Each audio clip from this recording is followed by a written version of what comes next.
cei a cewch. Mae'r plant yn eich dosbarth yn derbyn llawer o brofiadau gwerthfawr yn ystod eu hamser yn yr ysgol.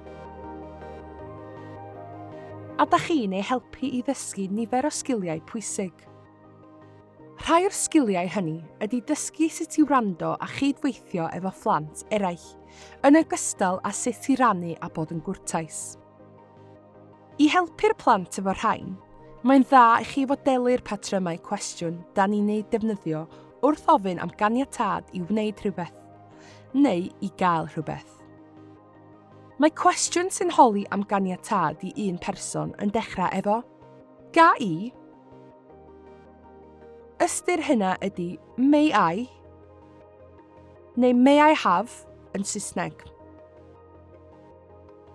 Dyma rhai enghreifftiau. Sylwch fod yna dreigliad meddal ar ôl i. Ga i fynd i'r tŷ bach? Ga i fynd nesa? Ga i bensil coch? I ateb y cwestiwn yma, yr atebion ydy cei, sef yes you may. Neu na chi, sef no you may not. Mi allwch chi ymestyn yr ateb efo brawddeg i ddilyn. Mi gei di fynd i'r tŷ bach. Mi gei di fynd nesa. Mi gei di bensil coch. Mae cwestiwn sy'n holi am ganiatâd ar ran mwy nag un person yn dechrau efo gawn ni.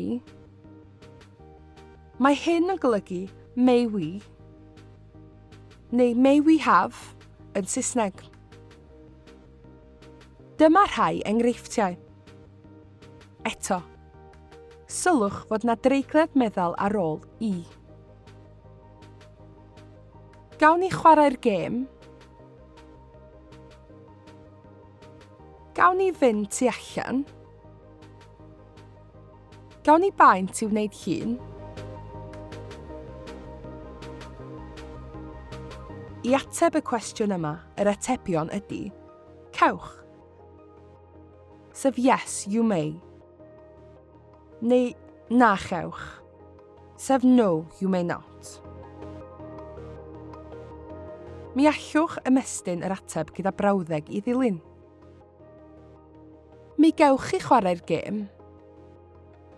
Mi gewch chi fynd tu allan. Mi gewch chi baent i wneud llun. Cofiwch wrth ateb y plant, cei a na chei, da ni'n ei ddefnyddio i ateb un plentyn, a cewch a na chewch, da ni'n ei ddefnyddio i ateb fwy nag un.